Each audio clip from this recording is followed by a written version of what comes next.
to What the Speakeasy podcast, where we talk about the behind the scenes of what it is to be a successfully paid speaker or author. We talk about the ups, the downs, the things that most people don't really want to discuss.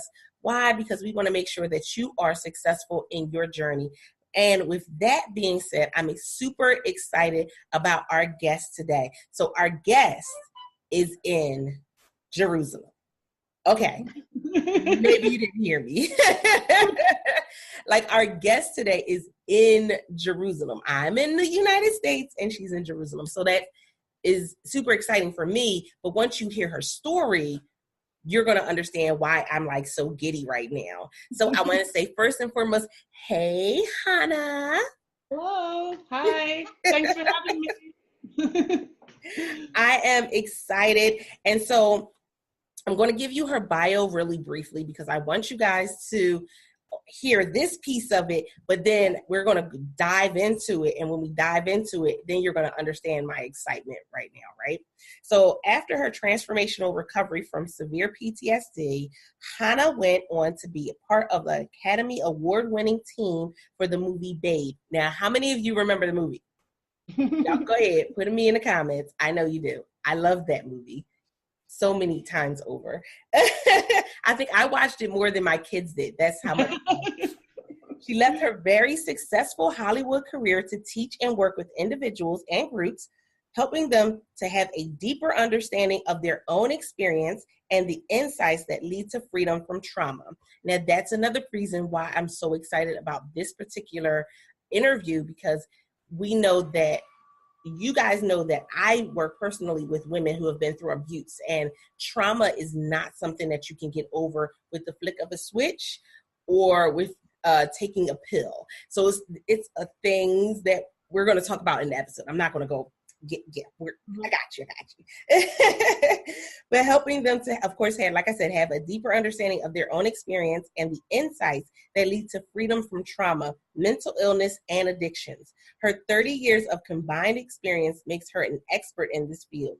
In January of 2019, Chana released her debut novel, The Myth of Low Self-Esteem, a story of PTSD, Hollywood, and healing. So, oh my goodness, welcome. Is there anything that I missed that you wanted to tell the audience before we get started? No, that was pretty good. Thank you. Great introduction. Great. So, you know, we got to talk a little bit beforehand and you got to see why I was so excited.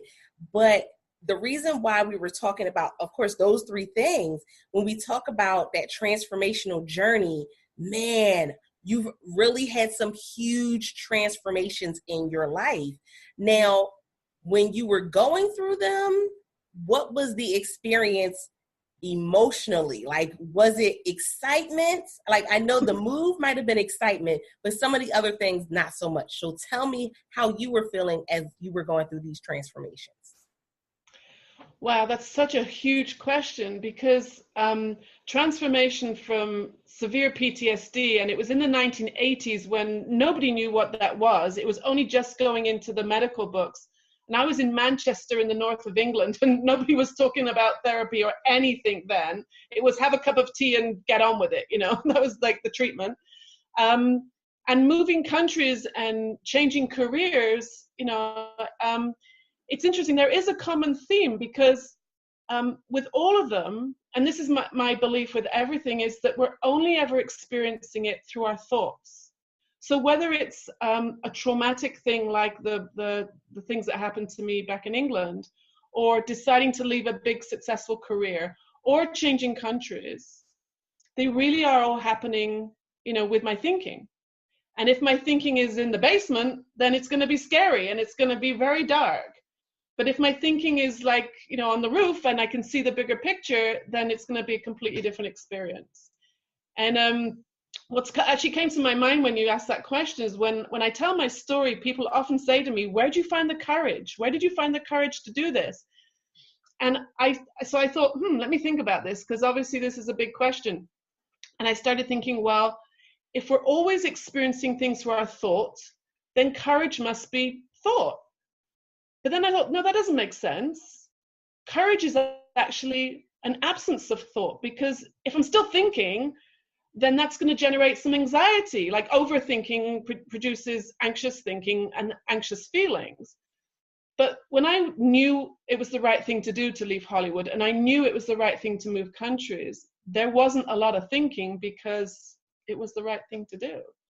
And I think that's for courage for me, is when you drop into that quiet place and the debate stops and you know it's the right thing to do, you know, in here. So yeah, great question. That says a lot, because, you know, sometimes we get into this headspace of,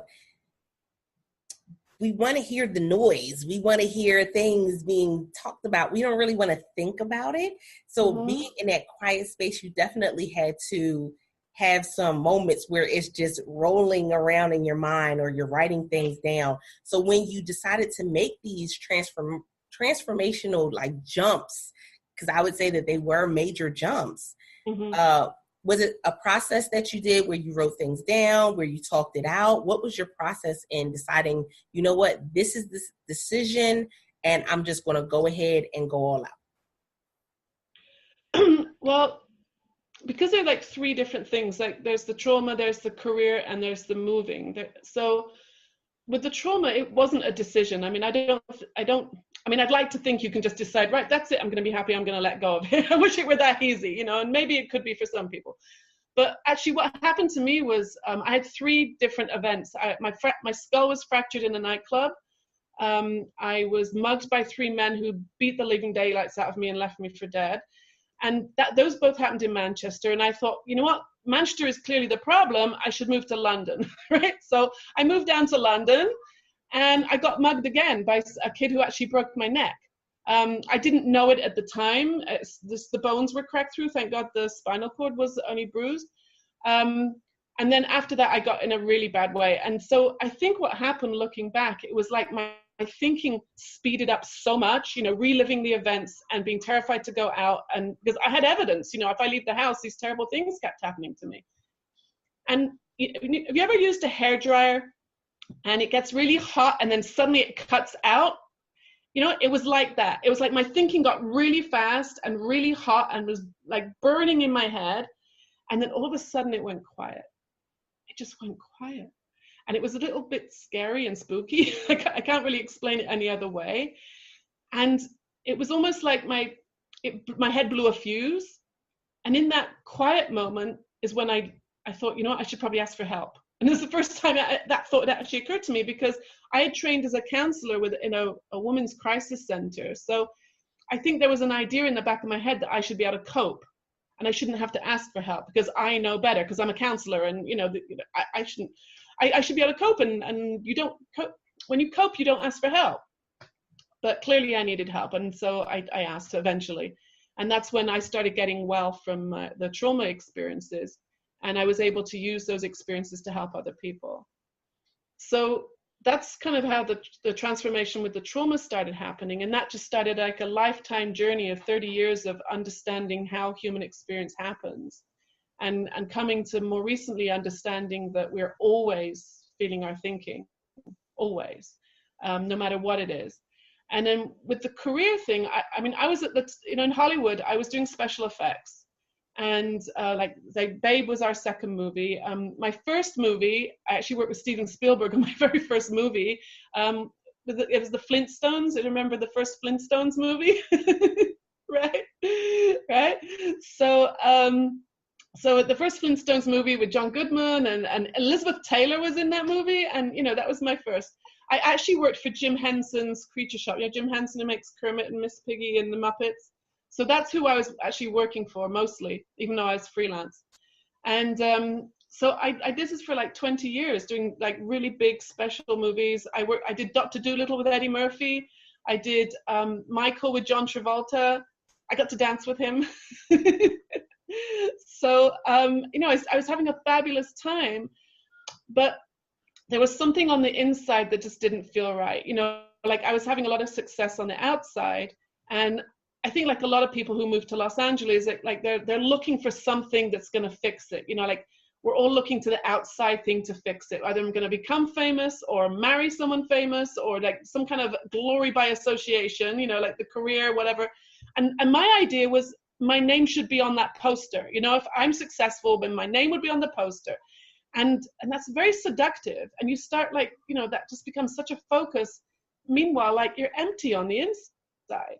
And so I started like noticing that this really, you know, thank God, I was very grateful for the success, but I wasn't feeling it inside. It was very empty. And so that's when I started looking more for something more fulfilling.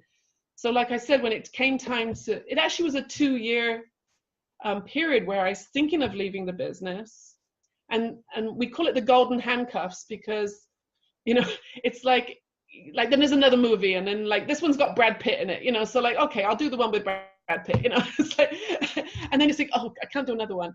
And I remember the last movie I was offered was, do you remember a movie called Stuart Little? It was about the little mouse. So I was supposed to be the supervisor on that movie, and which was like, you know, the thing I've been working towards for ages. And I had to like call the producer and tell her that I can't do it. It was weird. It was almost like I couldn't do it anymore. For a while I could still do it and I knew I probably shouldn't be. And then it got to this weird point where I suddenly couldn't do it anymore and I had to, and I wouldn't say it's the most difficult decision I've ever made because I've made others that are more difficult, but it was certainly a big decision.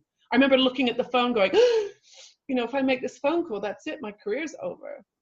And I called her and I said, I can't do this job for you. And that was it. My career was over. And then I thought, what am I going to do now? So that's when I started teaching. So I became a teacher, and that's been an amazing experience. So, yeah. And so the move to Jerusalem, was it like an initial thing where you were just like, you woke up one day and were like, let's go to Jerusalem. Let's go live in one of the most difficult places in the world. Yeah. Right. Okay. But it kind of was because I'm Jewish, and and I was teaching in a Jewish day school in Los Angeles, and and loving it. And I had about 300 kids. I was the art teacher in this school, and I would teach all these after school classes and having a great time. And a lot of the women that I was meeting, they'd all talked about how they'd gone and spent some time in Israel to learn, to study, and and further their education. And I never had the opportunity to do that when I was younger, because I was all into my career, and so I thought, what, maybe I'll just take a year off. And there's a very famous school here for women to come and learn. And so I took a year off from school, packed all my stuff up, put it in storage, and I came for a school year, and I was probably only here about 2 or 3 months, and I knew this is where I wanted to live. I grew up in England, and I'd lived in Los Angeles for 16 years, and I loved LA. It was an amazing experience, but it never really felt like home. I know those of you who know LA, it's like a big sprawl. It's not like New York or Chicago where there's a center to the city. Right. I was just there recently for an event. Right. It's like beautiful. Yeah. I mean, I lived on the beach. I mean, there's the Pacific Ocean and there's snow in the mountains in the distance. It was gorgeous, but it never really felt like home. And coming here to Israel, I'd only been here a few months, and I was like, this is home. I don't know if I can leave. And so I just finished my school year here and loved it. And so I went back to LA, packed up my stuff, and I actually made, in Hebrew, it's called Aliyah, which means, the Israeli airline is called El Al. Anyway, but Al means to go up. So when someone moves to Israel, it's called Aliyah, meaning to go up. Like Israel is because the Holy Land, right? You're going up to the Holy Land.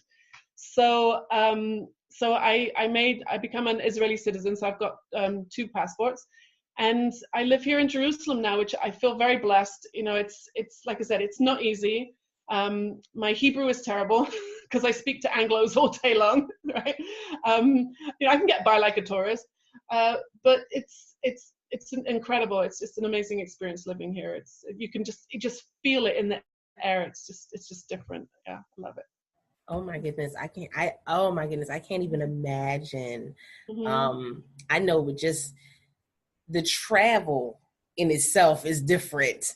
The atmosphere is different. Mm-hmm. And, you made a couple great points when it comes to, that moment where you feel like this is really home. This is where I need to be. There's something here that, is missing. And I know I can find it in this area as opposed to where I was. That's a huge decision to make. Very huge decision to make. And especially walking away from everything, that's commendable. That's a wow. Because on the other side, it's oh well, you'll never get another opportunity like this, and all of the wonderful things they say to you to try to keep you to stay, right? Right. Right. But it was like that when you're self-employed. I don't know about you, but I remember when I used to work in the theater in London, and if I take this job, then what if there's a bigger one that comes along? What if like that self-employed juggling? Like what if? And then that one falls away, and that contract doesn't go through, and then the BBC calls, and you're like, and it was that. I think being self-employed is a really, really good experience of how trusting that you're going to be taken care of. Because and also like just letting go. And I've really realized this now I just written a book, which is a whole new experience. I've been, thank God, very successful with my hands and being creative with my hands. So this is the first time I'm actually writing anything since high school, right? And so, that's such a new experience that I've never done this before. And so trusting that it's going to be taken care of is such a, like I was on a website this morning. My book got reviewed, and I couldn't make that happen if I tried. The people I was asking to review my book isn't happening, and yet I let go, and like something amazing happens over here. I mean, it always happens like that, It does. It's easier to see that in hindsight, right? When things aren't going the way you want them to, it's like, I know if I let go, it'll be fine. But then when you do, it's fine. So that's what goes back to that idea that we're always experiencing our thinking, meaning I could be, if I think I need everything out here to be okay for me to be okay, I'm never going to be okay. That is a lot of hard work. Like getting this to behave and that and the weather and the government, like it's not, because when I realized that actually I can be okay no matter what's happening out there, that's a whole different experience, and it lets you off the hook for trying to keep me happy. So especially living somewhere like this where there's there is a lot of difficulties and just the language and the cultural differences, if I need everyone else to behave for me to be okay, I'm going to be miserable. I'd still be stuck back in Manchester, in the dark, and terrified to leave the house. But if I can see that I'm actually okay no matter what's happening out here, then you've got freedom no matter where you go, or stay home. It's okay, right? Oh my goodness, I love that. And so that takes us right into that next stage of the PTSD. And, we talked about it a little bit beforehand, that when it comes to the PTSD, a lot of times people think, well, why can't you just move forward? They don't realize that the transformation when it comes to PTSD is sometimes just learning how to live with it. So let's talk about what that transformation was like for you.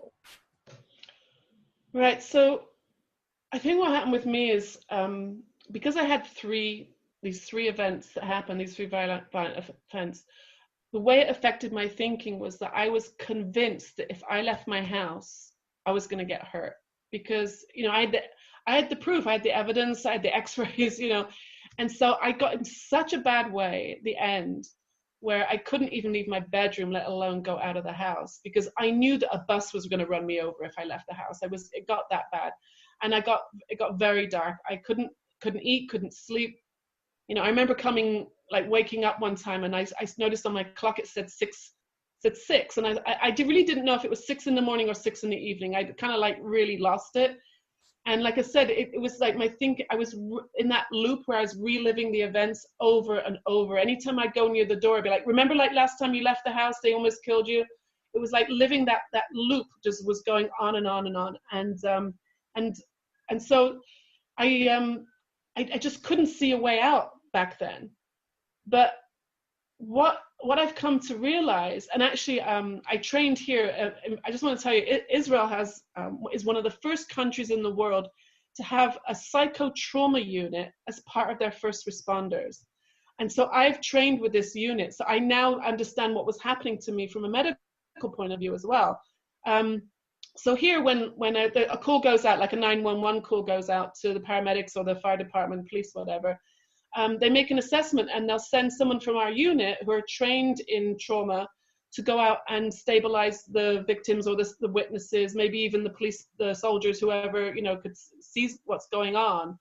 And so this unit is like, it's unique, and there are actually countries around the world now are actually being asked to copy, be trained in how to set up a unit like this. So we got a lot of training in what is actually happening to someone when they're experiencing a trauma, when they're going through PTSD.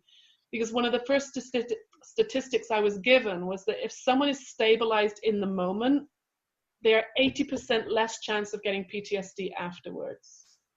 Because what my experience was with my situation was that I got stuck in that loop of reliving what had happened to me before, and I couldn't be in the moment. And being in the moment is where we're all safe and we're all okay. But when you're suffering that reliving, you're not in the moment. So when someone's in a car accident or a terrorist attack, or God forbid they see their baby having CPR, the medics are working on your baby, imagine that. It would be traumatic for the parents. So our job is to stabilize them in the moment.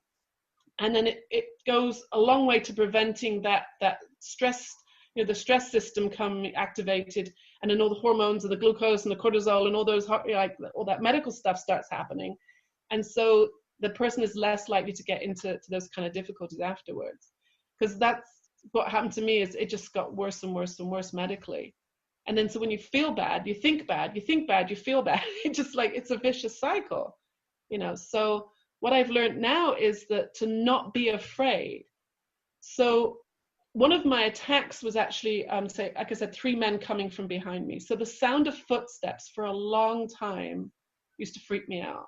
Like even after I'd moved to California and I'm walking on the beach and it's like 10 o'clock in the morning, it's beautiful sunshine, and it could be a jogger or, someone running for a bus, and just that sound of footsteps behind me, and it would set off that stress response. And I can tell you now, it's 30 years since it happened. And sometimes it does and sometimes it doesn't. And that's okay. It's, I'm okay with it, because I've learned that I can just ignore it, or I've learned that it might be a good idea to turn around and see who's running towards me, especially living here, So the freedom has come from understanding what was happening. I didn't understand what was happening to me before. And now I understand it. I think I don't have to be frightened of it. That's been a huge experience for me. Now, I always ask everyone that comes on as a guest, I say, in this journey, we have blunders. We have things that we kind of look back and say, maybe I shouldn't have done that particular option. Maybe I should have went with a different option. So have you seen anything in your journey so far that you kind of look back and go, maybe that wasn't the best? Wow, I never thought of that before. I can think of silly things, but not things that have, I guess the biggest one would be like not asking for help earlier on when I was suffering, with the PTSD. I just didn't know. And it was partly my pride, partly my pride conspired with my, my suffering. And if I'd asked for help, a lot earlier, I wouldn't have had to suffer as long as I did. It went on for like 6, 7, maybe 10 years of, of like reliving it. And I did actually go to, remember my doctor kind of picked up on that I wasn't doing very well and sent me to the psychiatrist at Manchester Hospital. But all she wanted to do was get me to talk about the event. And I thought, I can do that at home. I'm really good at doing that at home. So writing about it, talking about it didn't help. So I never, in fact, when people come to me, when I work with people who have trauma, I actually don't, it often comes to me not to ask them about what happened. And I had a lady come to me recently, and she and I just talked for about 2 hours, and I was explaining to her how human experience happens, how we're always experiencing our thinking. And the next day she called me and she said, thank you for not asking me. She said, people have been torturing me for 10 years with what actually happened. And she said, I slept last night for the first time in a long time, you know. And I've had that often with people where we have this transformational conversation, and the next day they say, you know what, thank you, because I don't know what you did to me, but I had fun putting my kids to bed last night, or whatever it is. And so it's like you become an observer of the thoughts. So, and I hesitate to say a mistake before, because I think it was an innocent mistake. It was an innocent misunderstanding of what was happening to me. And so that's kind of why I wrote the book, and why I like to work with people is now to explain like what's happening to your thinking, to your body, when you've gone through something traumatic like that. I said, then you watch people and they go, oh, and when you understand what's happening to you, you're less frightened of what's happening. I mean, I've worked with soldiers here who've gone through horrific things like being ambushed in combat, you know, and they're having flashbacks and nightmares. And, you know, and so getting scared of those things makes them worse. And then if you understand that, okay, they are going to happen. And then what I found from listening to them is that they happen less. They're less frightening. Like the less they fight them, and they don't come so often, and they're getting better. And that's just an incredible thing to see. So I think any mistakes I have made have been innocent mistakes, because like think of it as an innocent mistake. It's like a lot more compassionate than beating yourself up about, you know, silly things that we do sometimes, you know. And you know what? It's interesting, because that's where a lot of people are, is that a lot of people, because let's be honest, PTSD, depression, low self-esteem, suicide, these are still taboo topics that we're not really discussing. And I know earlier on we talked about, you know, a lot of times you're working in an area and it's bringing in the income, and there's always this push to do more of it, but you don't really feel fulfilled. And so it's something missing. So you're battling between smiling in public and behind the scenes, not really smiling at all, not wanting to get out of bed, not wanting to take a shower, not wanting to, you know, you struggle behind the scenes with these different things. Whereas in front, you know, front and center, everybody thinks that the whole, you know, everything's together, everything's perfect. And so there's a lot of people that go through that, and it takes some time, but for some, they never get that opportunity or that chance to get the help that they need. Right. It's true. Yeah, it's it kind of breaks my heart sometimes when I realize how many people are suffering. And like we get a lot of young people who come here for a year off, you know, in between college, high school and college. And I've met so many, especially young girls, and they're, you know, they've got to keep up this persona of like, you know, successful and, you know, like doing really well. And then they'll go, can I talk to you? You know, and secretly they're really suffering and confused and frightened, and they, you know, trying to put on a show, but really it's just not going well behind the scenes. And I was actually explaining this to a young girl. She was about 20-year-old, and talking to her about how it's an inside out experience of life. If I think the outside things need to be okay, then I'm, you know, like we were saying just now, like I'm never going to be okay. And actually understanding that it's the inside, you know, an inside job, like we say. And I remember she turned to me and she said, "You mean it's like we're all living in our own video game?" And I said, "Yes, perfect. That is exactly what it is. We're all living in our own video game." And so it's like everybody's experience is going to be different. Like you and I are having a conversation right now, and our experiences of it are going to be very different, not just because of, you know, like where we're living and you know, our backgrounds and everything, but you can imagine two people watching a movie, you know, two people watch the same movie, and they're going to have a completely different experience of it. So then what we often do is compare our experiences or our feelings with other people, and then, you know, I don't look as like I'm doing as well as the other person, but you have no idea what's going on in their life and how they're experiencing something. So once I kind of started understanding that it's like an inside job, that I'm experiencing my thinking, and comparing myself to anybody gets me nowhere, it sort of starts to, like, you start to have you start becoming an observer of your thoughts and an observer of your experience. And that way, when you don't take it so seriously, then you don't have to suffer from it. You know, I think that's one of the things, the messages I like give over to people is learning not to take their experience and their thoughts so seriously. But that's, I remember if somebody had said that to me when I was in the middle of, like, I was so attached to my story that if you had told me not to take it seriously, I'd have like, you obviously don't understand what I've gone through, right? Because like, I remember my first mentor I had, she was talking about, to ask me to let go of the story, because I kept telling this story about being a victim and this happened to me and that happened to me. And it felt very threatening because the story had become part of who I was. You know, it become part of my identity. These things that had happened to me, or even the career thing, it had become like who I was. And when you let go of that, it's like, well, then who am I? And that's kind of a bit scary, you know? And so seeing that all of that is all made of the same, I don't know what I'm saying right now, but some kind of spooky spiritual energy that goes through our minds, whatever thought is made of. And once you start seeing whether it's like a traumatic thought or it's like career or financial or whatever it's going on, health, medical, that it's all made of the same spooky spiritual stuff that goes through my head, like the ticker tape on a CNN, you know, news report. There's all that information going by. That's like my thoughts. They're just going by the whole time, you know. And learning not to take them seriously helps me to like settle down and be an observer of it and not get so impacted or affected by it. Yeah. Mm-hmm. Oh my goodness. So we could take this discussion like for hours, simply because, well, for one, I'm sitting here smiling like a big kid.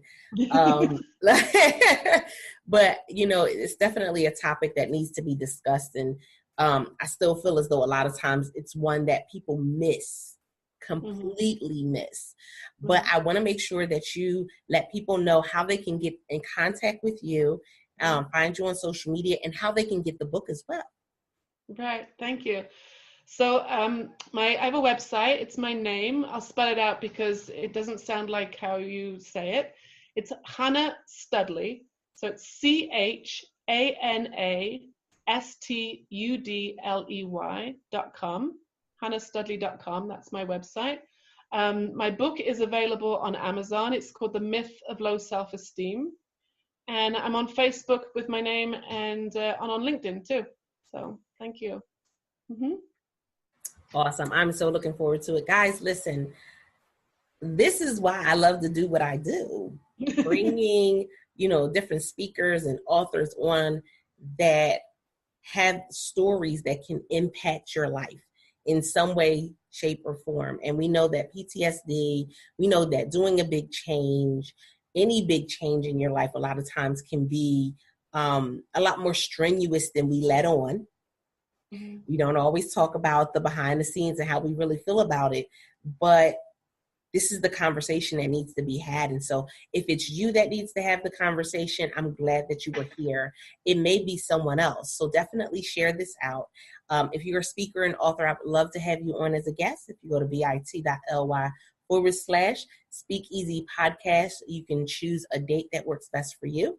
As well as leave us a review. Let us know how this particular episode resonated with you. bit.ly/Speakeasy Podcast Show, all lowercase, so you can leave us a review over on iTunes. And guys, we appreciate you, because without the Speakeasy Podcast studio audience, there would be no Speakeasy Podcast. And until next time, guys, don't forget to press it out. See ya. Thank you. Bye.